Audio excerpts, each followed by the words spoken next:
Hello, America. Good evening. I'm proud to be with you on this lovely evening.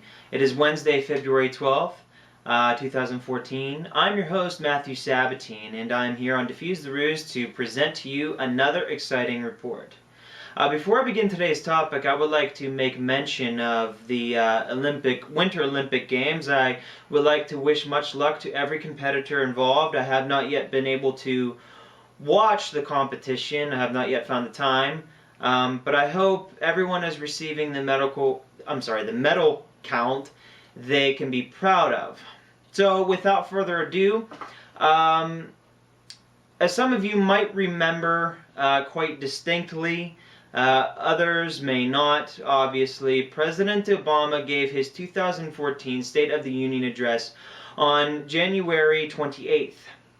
He filled his oration or speech with many heartwarming, overly optimistic words that every president is instructed to give during his State of the Union address. Words that are meant to vivify the lives of all Americans during these troubled times that continually seem to beset our nation. This is the type of speech that is meant to renew the faith in the president and make everyone love him, correct? Well, within the first 5 or 6 minutes of the speech, he made this flummoxing or puzzling statement, saying, quote, "In tight-knit communities all across America, fathers and mothers will tuck in their kids, put an arm around their spouse, remember fallen comrades, and give thanks for being home from a war that after 12 long years will finally come to an end." Mr. Obama, my question to you is, what war are you specifically talking about? Are you talking about the war in the Middle East? Are you talking about the global war on terrorism? Or are you talking about the war on drugs? The Washington Post shared a January 26th article about Obama waiting to settle arrangements with Afghanistan's President Hamid Karzai to sign a bilateral security agreement regarding America's military involvement, America's military agenda and involvement in Afghanistan, both before 2014, December 2014, and after 2014.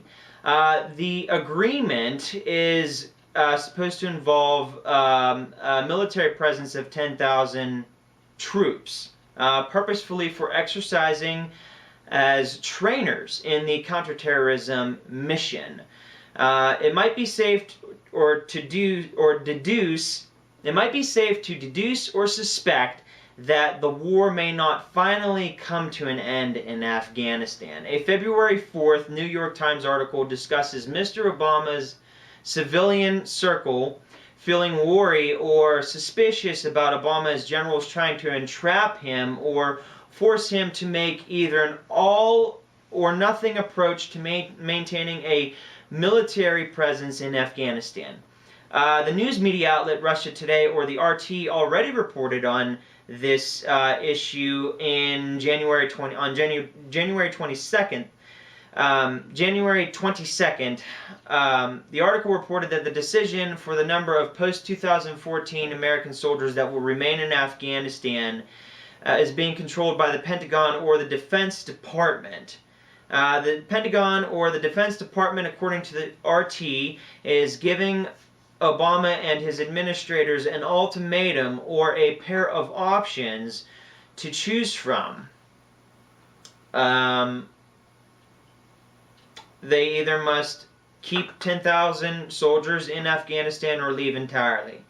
Washington is becoming frustrated with Afghanistan's president as he responds contumaciously or defiantly towards our government officials and their proposals that they are trying to give for the terms, conditions, and precedents they would like to include in the security framework under the Afghanistan and United States Strategic Partnership Agreement. Afghanistan's president is accusing America of being responsible for victimizing Afghanistan's innocent civilian population, as well as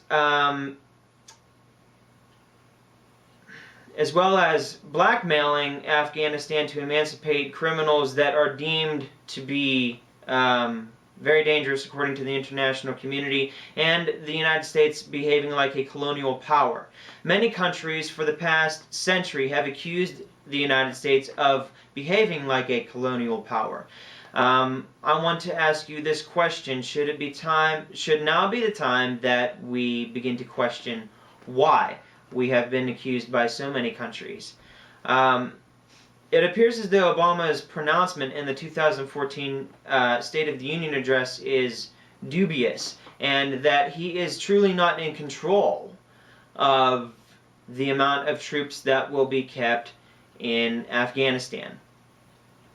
Now, on to discuss, in making mention about Iraq, the Associated Press issued in a report in October of last year, after our American military withdrew their forces in 2011. The Iraqi government made solicitations for receiving armaments, combat guidance, and financial aid from the United States to refight the al-Qaeda belligerents that have regalvanized violence in the country of Iraq. The Iraqi ambassador can be quoted in the October Associated Press article saying exactly that. This is being said verbatim. This could include everything from speeding up the delivery of U.S. aircraft, missiles, interceptors, and other weapons to improving national intelligence systems. And when asked, he did not rule out the possibility of asking the U.S. to send military special forces or additional CIA advisors to Iraq to help train and assist counter-terror troops. We must be cautious not to overlook a particular idea. The American military forces were spurred into leaving Iraq in 2011 after the Iraqi Prime Minister Nouri al-Maliki's abdication or termination of America's legal immunity, that being protection from prosecution in the event of America being the perpetrator of a disaster in Iraq. For instance, the Blackwater worldwide security services provider that is owned by private investors, which was renamed Academi in 2011, shot and murdered 13 bystanders in Baghdad Square in 2007. So whatever pride and accolades Obama would like to receive for withdrawing our troops in 2011, he may not be able to receive. He's not deserving of to receive it. If our military forces were granted legal immunity in Iraq, we would have gladly remained there, so it seems. A Daily Caller article, now to begin discussing America's involvement with Iran. A Daily Caller article a few weeks ago reported that Iran has stationed or mobilized combat vessels in the North Atlantic Sea.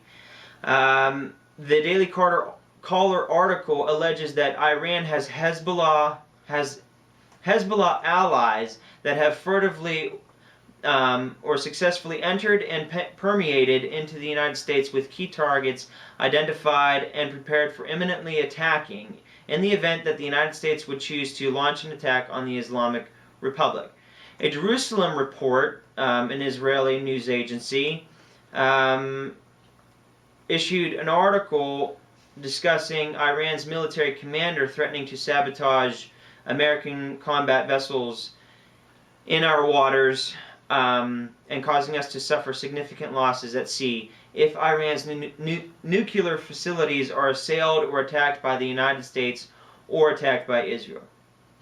One of Iran's military commanders, Ali Fadavi, a chieftain for the Iranian Revolutionary Guard Corps Navy, believes Iran is militarily superior to the United States, according to the FARS news agency. Fadavi believes America is behaving reluctantly with regard to initiating an attack on Iran, because Iran believes that America is aware of Iran's aircraft carriers and sailors being easily sinkable and penetrable as they would fall prey to Iran's weaponry and combat tactics.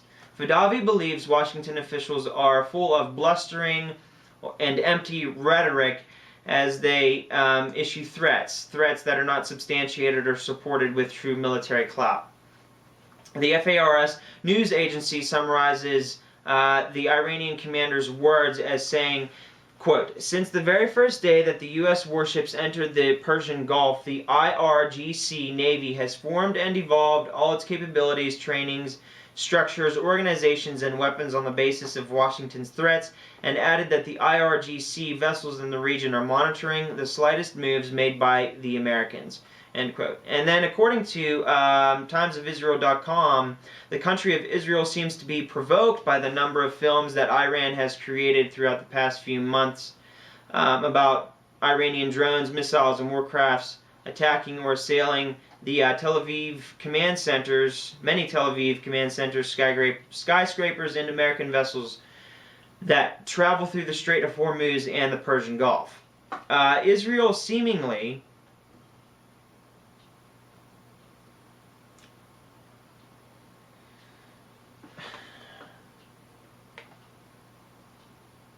seemingly considers this to be a provocative display of pugnacity or a call to war, despite the fact that Israel and Hollywood, its ally in the filmmaking industry for the past 10 years, have been creating provocative films with Arabs always being the protagonists or a focal point of animosity.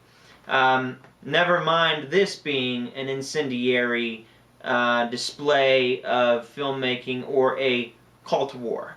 Iran is in control of the Strait of Hormuz, which is the only sea passage from the Persian Gulf to the open ocean and is hailed as the world's most crucial choke points. And to easily define for you what a choke point is, a choke point, according to Wikipedia.com, is in military strategy, a choke point is a geographical feature on land such as a valley, defile, or bridge, or at sea such as a strait which an armed force is forced to pass, sometimes on a substantially narrow front, and therefore greatly decreasing its combat power, in order to reach its objective. A choke point would allow a numerically inferior defending force to successfully prevent a larger opponent because the attacker would not be able to bring their superior numbers to bear.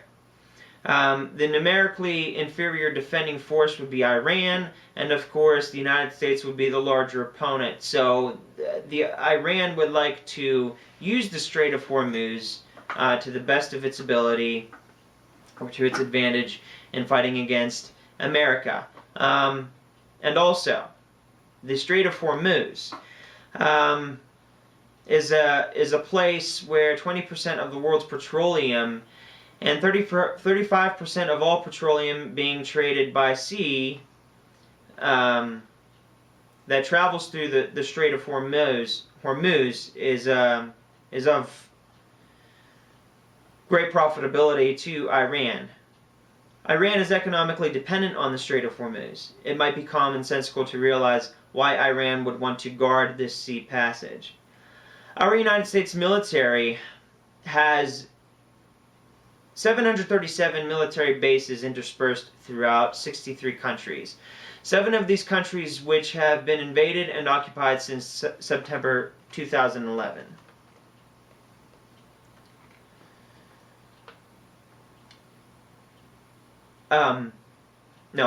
September 2001. With more than 845,000 facilities and buildings being used throughout the globe, America's military owns an underlying land surface of 30 million acres and has employed a little more than 255,000 military personnel. Surprisingly and quite candidly, a Defense.gov website reports the Defense Department as employing 450,000 people overseas, both afloat and ashore. The Pentagon is one of the world's most gargantuan or largest office buildings. So, this tells me that we are expanding our empire quite greatly. We are occupying and invading other nations, and we are inciting war. So, my question to you, Mr. Obama, is this. is the war truly coming to an end, whatever war you were talking about, whether it be in the Middle East, whether it be the global war on terrorism, or whether it be a new war that I have heard through rumor about being started with China. Mr. Obama, who is in control? Is it you, or is it your cabinet members, the Defense Department, your five-star generals, your admirals, lieutenants, colonels, and the people who influence you? Mr. Obama, I must ask you this question: how much research and are you conducting? How much intelligence have you accumulated for yourself? Which criteria are you using to assess the circumstances?